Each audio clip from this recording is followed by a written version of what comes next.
बिस्मिल्लाहिर्रहमानिर्रहीम। My name is doctor Sumaiya और आज हम फंक्शनल एनाटॉमी में जो टॉपिक कवर करने जा रहे हैं वो है जेनेटिक डिसऑर्डर्स। थोड़ा सा इंट्रो ले लेते हैं कि जेनेटिक डिसऑर्डर्स होते क्या हैं। ऐसे डिसऑर्डर्स जो हमारी जीन्स के अंदर मेल फंक्शनिंग की वजह से जो है डेवलप होते हैं उनको हम लोग कहते हैं जेनेटिक डिसऑर्डर्स। ठीक है, अब जेनेटिक डिसऑर्डर्स जो होते हैं वो बहुत ज़्यादा कॉमन इसलिए भी होते हैं क्योंकि आपको पता है डीएनए जो है हमारा बहुत ज़्यादा सेंसिटिव होता है। ठीक है, अब कोई हमारे पास इन्वायरमेंटल एक्सपोजर हो गया है या ड्यूरिंग बेबी की डेवलपमेंट कोई ज़रा सा भी जो है वो मदर ने स्ट्रेस ले लिया है या कोई भी मसला मसाइल हो गया, उस वजह से जो है जो आपकी जो जीन है ना उसके अंदर मेल फंक्शनिंग हो गई है, उसकी वजह से डायरेक्ट इम्पैक्ट जो है वो बेबी की बॉडी के ऊपर आता है। ठीक है, अब उसके अंदर हमारे पास छोटा से सिकल सेल एनीमिया जैसी डिज़ीज़ से लेके थैलीसीमिया तक की मेजर जो डिज़ीज़ है और इसके अलावा डाउन सिंड्रोम्स तक की जो डिज़ीज़ हैं वो सारी की सारी जो है वो आपकी जीन्स की वजह से होती हैं।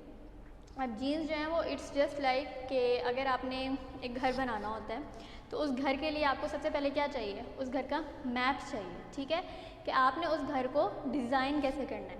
तो इसी तरह एक ह्यूमन बॉडी की डिज़ाइनिंग जो है उसका जो मैपिंग है ना सारी वो हमारी जीन्स के पास होती है और जीन्स हमारी कहाँ पे प्रेजेंट होती है, क्रोमोसोम्स के ऊपर। फॉर एग्जांपल, और क्रोमोसोम जो है वो हमारे पास इस तरह होता है। ये हमारे पास एक क्रोमोसोम है, दूसरा हमारे पास ये क्रोमोसोम है। ठीक है, अब क्या होता है हमारे पास कि जो ये और ये दोनों मिला के हमारे पास क्या बनाते हैं, क्रोमोसोम पेयर।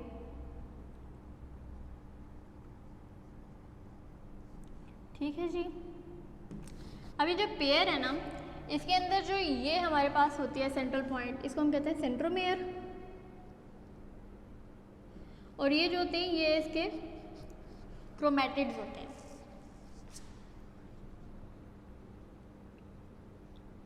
ठीक हो गया। अब क्या होता है कि जो ये क्रोमैटिड्स होते हैं ना इनके ऊपर ये जो एरियाज होते हैं जहाँ पे ये जीन जो है वो प्रेजेंट होती है। फॉर एग्जांपल यहाँ पे आपकी जीन ए है, यहाँ पे जीन बी है, यहाँ पे सी है, यहाँ पे डी है, यहाँ पे ई है, यहाँ पे एफ है। तो ये आपकी जीन्स जो हैं वो A B C D E F है। ए जीन हो सकता है आपकी आई कलर को जो है वो क्या कहते हैं डिपिक्ट करे जब बेबी जो है वो डेवलप हो रहा है। बी जो है वो हेयर को डिपिक्ट करे, हेयर कलर को करे। सी जो है वो आपकी हाइट को करे। इस तरह की डिफरेंट जो चीज़ें हैं वो आपकी। अब जीन जिस क्रोमोसोम पे जिस जगह पे प्रेजेंट होता है ना उस लोकेशन को कहते हैं हम लोकस। ठीक है जी, तो ये आपके पास जो है वो जीन इस तरह जो है वो काम करता है। अब इसके अंदर क्या होता है कि हाफ पार्ट जो है वो हमें मदर से आता है और हाफ पार्ट जो है वो हमें फादर से आता है। फिर ड्यूरिंग मेयोसिस 2 इसकी होती है फोटोकॉपी, तो हमारे पास ये पेयर बनता है और ये पेयर जो है वो हमारे पास जाता है। अब जीन के अंदर डिफेक्ट कहाँ पे हो सकता है, या तो एक जीन के अंदर डिफेक्ट आ जाएगा, ठीक है, या हो सकता है कि पूरा का पूरा हमारे पास एक क्रोमैटिड ही जो है वो गायब हो जाए। ठीक है, रेप्लिकेशन के दौरान कोई भी चीज़ के दौरान जो है वो हमारे पास ड्यूरिंग द मेयोसिस या माइटोसिस हमारे पास एक जीन का पूरा क्रोमैटिड ही गायब हो गया। अब वो जो क्रोमैटिड गायब हुआ उसके ऊपर जो जीन्स थी सारी वो भी चली गई, तो वो जो जीन्स हमारे पास जो फंक्शन कंट्रोल करी थी वो भी हमारे पास बॉडी के अंदर नहीं होंगे। तो ये भी हो सकता है। इसके अलावा पूरा का पूरा क्रोमोसोम भी गायब हो सकता है, वो क्रोमोसोमल डिसऑर्डर होता है। अब सोचें एक क्रोमोसोम के ऊपर कितनी सारी जीन्स होंगी और वो सारी की सारी जो है वो गायब हो जाएंगी, तो इसके मतलब है कि बॉडी के अंदर बहुत ज़्यादा जो है वो हमारे पास डिसऑर्डर डेवलप होने के चांसेस हो जाते हैं। ठीक है, उसके अलावा कुछ ऐसी डिजीज़ होती हैं जेनेटिक डिसऑर्डर्स के अंदर जो हमारे पास सेक्स लिंक्ड होती हैं, जेंडर लिंक्ड होती हैं, यानी कि अगर वो एक्स लिंक्ड डिजीज़ होगी तो एक्स जो है वो हमारे पास फीमेल जीन होती है और वाई जो है वो हमारे पास मेल जीन होता है। इस बात को जो है वो मैं इस तरह आपको समझाऊंगी कि अगर बेबी जो है उसका जेंडर मालूम करना हो तो अगर वो बेबी जो है वो गर्ल है, ठीक है, तो इसका मतलब है कि उसके पास एक जीन ऐसी होगी जिसके अंदर XX होगा। ठीक है, हमारे पास 23 पेयर्स ऑफ जीन्स होती हैं। ठीक है, उन 23 को टोटल करें तो 46 क्रोमोसोमल बनते हैं। ठीक है, 23 पेयर्स ऑफ क्रोमोसोम होते हैं, यानी कि ये जो डबल डबल थे ये 23 होते हैं। और क्या कहते हैं उनमें से 22 जो है वो ऑटोसोमल होते हैं। ऑटोसोमल का मतलब है कि वो आपकी बॉडी के दुनिया जहान के फंक्शन जो है उनको कंट्रोल करेंगे। सिर्फ एक जो है उसके अंदर वो होता है सेक्स जीन। ठीक है, जो आपका सेक्स डिटर्मिन करता है कि आपने मेल बनना है कि आपने फीमेल बनना है। तो अगर आपने फीमेल बनना होता है तो आपके पास एक्स तो होता ही है, ये मेल अगर है और ये अगर फीमेल है, एक्स तो दोनों में ही होगा। अगर मेल होगा तो यहाँ पे आपके पास वाई जीन आ जाएगी, अगर फीमेल होगा तो दोबारा से एक्स जीन आ जाएगी। ठीक है, तो हमारे पास एक्स जीन जो है वो फीमेल के पास होती है और वाई जीन जो होती है ना वो फादर के पास होती है। तो अगर आपका बेबी बॉय है तो आपके पास वाई जीन फादर से आएगी, एक्स जीन जो है वो मदर से आएगी। ठीक है, अब फादर ने जो है वो आगे से, अब देखें हम ये बनाएं, अगर इसका ये मदर से आपके पास एक जीन आई, सॉरी उल्टा हो गया, अच्छा हाँ ये मैंने मेल लिखा था ना, it means male and it means female. ठीक है, मदर फादर नहीं है। अब मेल जो है, अब देखें उसने एक्स जीन दी अपनी और इसने भी अपनी एक्स जीन दी, तो हमारे पास क्या आया एक्स एक्स। तो इसका मतलब है कि हमारे पास क्या चांसेस हैं कि बेबी क्या होगा, उसका जेंडर वो डॉटर होगी, गर्ल होगी। ये फीमेल का साइन होता है और ये जो है ये मेल का साइन होता है। ठीक है, अब सेकंड क्या पॉसिबिलिटी हो सकती है कि हमारे पास यही एक्स जो है वो यहाँ पे आए और ये वाला एक्स यहाँ पे आ जाए, एक्स एक्स, तब भी क्या पॉसिबिलिटी होगी फीमेल। अब वाई की बारी आ जाती है, वाई ये आया और ये आया, तो हमारे पास क्या बना एक्स एंड वाई। तो अब क्या है पॉसिबिलिटी, क्या है अब हमारे पास बेबी बॉय है। अब दोबारा यहाँ से आया और ये दो एक्स है, तो एक्स वाई, तो ये हो गया। अब आपके पास 50% चांसेस है कि आपकी बेबी गर्ल हो सकती है, 50% ही चांसेस हैं कि आपके बेबी बॉय हो सकता है। ठीक है, तो ये जो जीन्स होती हैं ना ये आपका डिटरमिन करती हैं जेंडर। अब हम लोग जो है वो बात करते हैं कि जेनेटिक डिसऑर्डर की डेफिनेशन की। ठीक है, तो यहाँ पे जो हमारे पास डेफिनेशन दी हुई है वो ये कह रहे हैं कि any disease caused by an abnormality in the genetic makeup. और जेनेटिक मेकअप क्या है आपका, यही क्रोमोसोम एंड जीन्स की ऑर्गेनाइजेशन। ठीक है, genetic makeup of an individual. तो अगर हम लोग जेनेटिक डिसऑर्डर की जो है वो डेफिनेशन की बात करें तो वो हमारे पास इस तरह है कि एनी डिजीज कॉज्ड बाय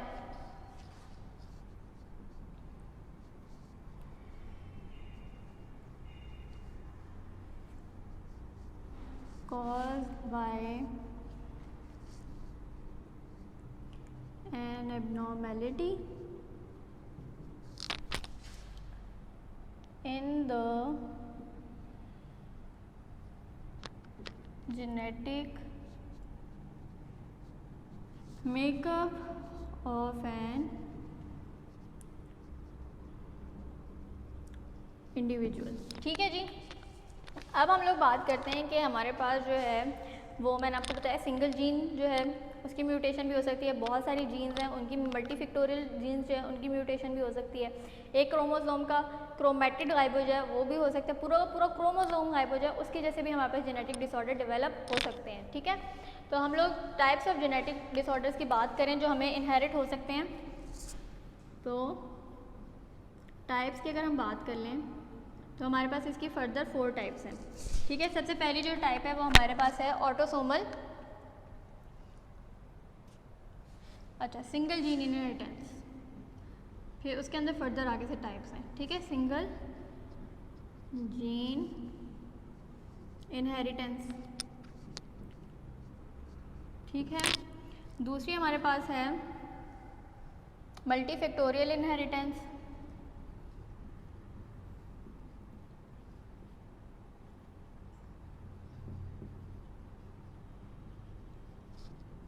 ठीक है, तीसरी हम बात कर लेते हैं, तीसरी हमारे पास है क्रोमोसोम एबनॉर्मेलिटीज।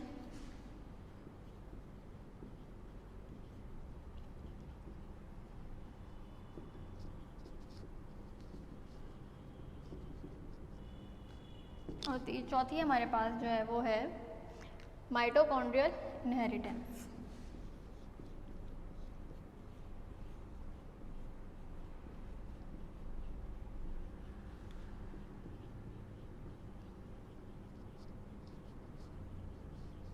ठीक है जी, अब हम बात कर लेते हैं कि सिंगल जीन इनहेरिटेंस जो है जो पहली वाली है उसके अंदर क्या क्या जो है वो हमारे पास बातें हैं जानने के लिए, और उसके बाद इसकी टाइप्स कौन कौन सी होती हैं। ठीक है, तो सिंगल जीन इनहेरिटेंस जो है सिंगल जीन इनहेरिटेंस।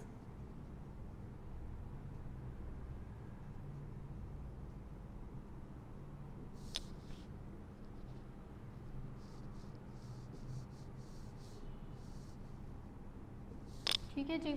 अब सिंगल जीन इनहेरिटेंस की जो है वो अगर हम लोग बात करें इंट्रोडक्शन की कि सिंगल जीन इनहेरिटेंस क्या होती है, तो हम लोग जो है वो इसको मेंडेलियन और मोनोजेनेटिक इनहेरिटेंस भी कहते हैं, क्योंकि इसके अंदर एक ही जीन जो है वो डिफेक्टिव होती है, तो इसलिए हम इसको मोनोजेनेटिक कहते हैं। Mono means one, genetic means gene.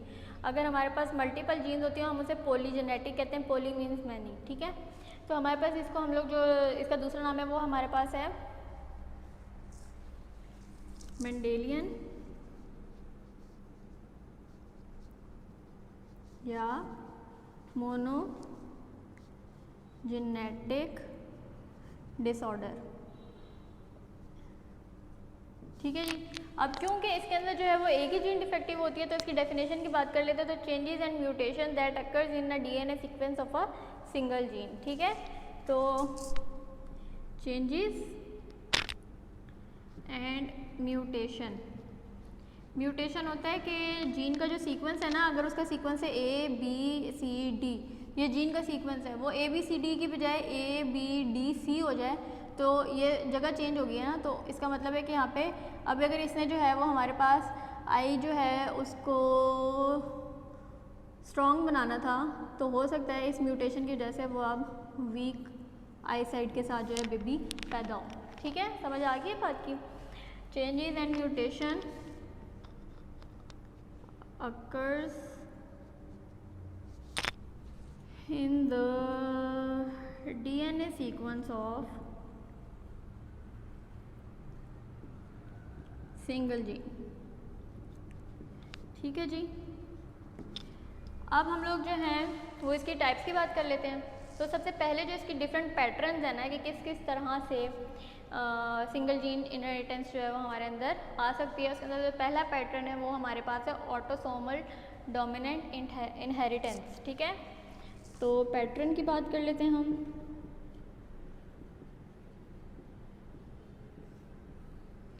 सबसे पहला पैटर्न है हमारे पास ऑटोसोमल डोमिनेंट इनहेरिटेंस। इनहेरिटेंस का आई लिख रही हूँ सिर्फ। ठीक है, ऑटोसोमल का क्या मतलब, मैंने आपको बताया 23 पेयर में से 22 ऑटोसोमल होते हैं और एक जो है वो हमारे पास सेक्स डिटरमिनेंट होता है। ठीक है, तो ऑटोसोमल का मतलब है कि वो जो 22 पेयर्स हैं उनमें से किसी जीन के अंदर जो है वो जो डोमिनेंट वाली जीन है ना, हमारे पास जीन जो है हमेशा पेयर में होती है। एक जो है वो उसका डोमिनेंट जीन होता है और दूसरी हमारे पास रिसेसिव जीन होती है। इसी तरह वाई की बात कर लें तो वाई जो है वो हमारे पास ये रिसेसिव है और ये डोमिनेंट है। वाई जो है ना हमारे पास वाई जो है वो कब होता है, जब मैंने आपको पिछली बार एग्जांपल बताई थी उसमें मैंने ये बताया था कि अगर पेरेंट्स जो है उनके पास ये जीन्स है तो इसका मतलब है उनके 50% जो है वो बेबीज़ जो है वो फीमेल्स होती हैं और 50% जो है वो मेल्स होते हैं। अगर आपके पास मेल होगा ना तो मेल के पास जो है वो हमारे पास वाई होते हैं। ठीक है, उसके अंदर जो वाई वाला क्रोमोसोम होता है उसकी दो जीन्स होती हैं, एक डोमिनेंट होता है और एक रिसेसिव होता है। अब डोमिनेंट वाला अगर हमारे पास जो है वो इस डोमिनेंट वाले के साथ आ जाएगा तब भी जो है वो हमारे पास बेबी जो है वो बॉय ही होगा। ठीक है, लेकिन अगर इस एक्स के साथ ये वाला वाई आ जाता है तो फिर ये डोमिनेंट वाला जो है वो अपनी डोमिनेंसी दिखाएगा और इसके पास जो कमांड होगी ये उसको आगे फर्दर कंटिन्यू करवाएगा। ठीक है,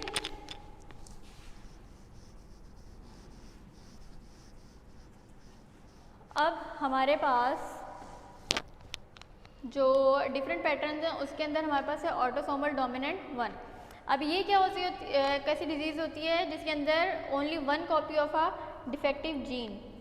अब वो जो वन कॉपी है वो आपके पास किसी भी पेरेंट्स से आ सकती है, वो मदर की साइड से भी आ सकती है, वो फादर की साइड से भी आ सकती है। इसलिए हम इनको इनहेरिटेंस डिसऑर्डर कहते हैं क्योंकि ये हमें हमारे पेरेंट्स से इनहेरिटेंस हुए हुए होते हैं। ठीक है, क्योंकि उनके पास डिफेक्टिव जीन होती है तो उधर से अगर हमें आती है तो हम इसको इनहेरिटेंस डिसऑर्डर्स के अंदर डालते हैं। ठीक है, जेनेटिक डिसऑर्डर्स के अंदर डालते हैं। तो इसके अंदर जो है one copy of a defective gene किसी भी पेरेंट से जो है वो आती है और डिजीज़ को कॉज करती है। ठीक है। ऑटोसोमल क्या है? In which one defective copy either parents, मतलब किसी में से भी आ सकती है, मदर से भी हो सकता है और फादर से भी आ सकती है, is necessary to cause the disease.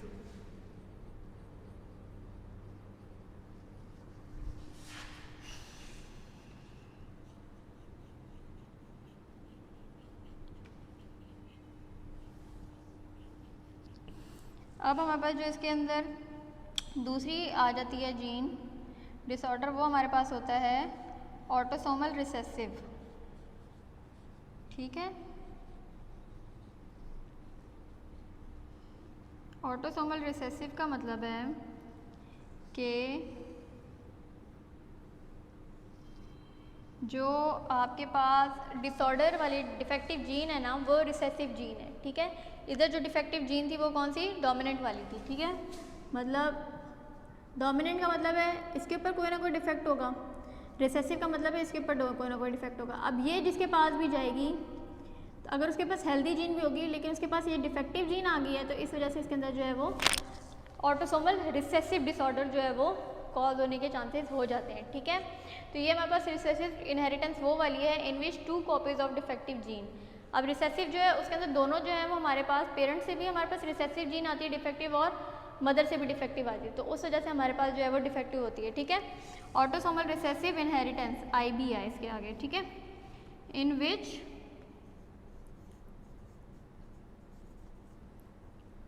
Two copies both parents से हमारे पास डिफेक्टिव जीन आई होती है। ठीक है, जैसे कज़न मैरिजेस होती हैं, तो फॉर एग्जांपल कुछ फैमिलीज़ के अंदर जो है वो जेनेटिक डिसऑर्डर जो है उनकी फैमिली में रन कर रहे होते हैं। ठीक है, लेकिन वो रिसेसिव डिसऑर्डर होते हैं, तो अगर 2 कज़न्स की आपस में मैरिज हुई है, तो एक के पास जो है वो रिसेसिव डिसऑर्डर आ गया, पार्टनर में से आ गया। ठीक है, उसके पास रिसेसिव जीन है। अब उसकी आगे फर्दर अपने कज़न से होगी है जिसके पास भी रिसेसिव जीन के अंदर वो डिसऑर्डर है, तो वो जब दोनों रिसेसिव डिसऑर्डर्स जो हैं उसकी जीन्स जो हैं वो एक साथ आ जाएंगी, उसका क्रोमोसोम एक साथ किसी बच्चे के अंदर आ जाएगा, तो उस बच्चे के अंदर वो हमारे पास रिसेसिव डिसऑर्डर डेवलप होने के चांसेस 100% हो जाते हैं कि इसके अंदर ये वाली जो हमारे पास डिजीज़ है ये डेवलप होगी ही होगी। ठीक है, in which 2 copies from both parents are necessary to cause the disease.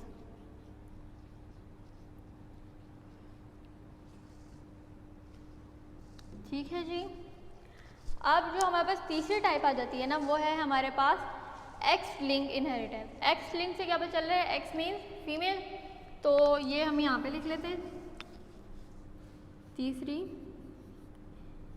X linked inheritance के ये डिज़ीज़ जो है ये सिर्फ मदर के अंदर से ही अपने बच्चों के अंदर जो है वो ट्रांसफ़र होगी, और ये उस बच्चे में जाएगी जिसके अंदर, और ये हर बच्चे में जाएगी क्योंकि एक्स लिंक जो है वो हमारे पास हर बच्चे के अंदर जो है वो जाता ही जाता है। ठीक है, तो defective gene is present on female, और ये उस डिफेक्टिव औरत के सिर्फ बेटियों में जाएगी। ठीक है, और बेटों में भी जाने के चांसेस हैं अगर ये डोमिनेंट होगी तो। ठीक है, एक्स लिंक इनहेरिटेंस जो है defective gene is present on female,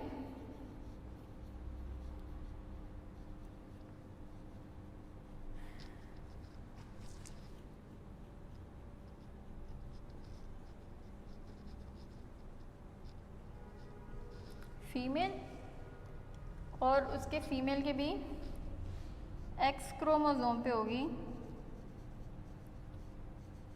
अब वो एक्स क्रोमोसोम जो है वो हमारे पास डोमिनेंट भी हो सकता है और रिसेसिव भी हो सकता है। ठीक है जी,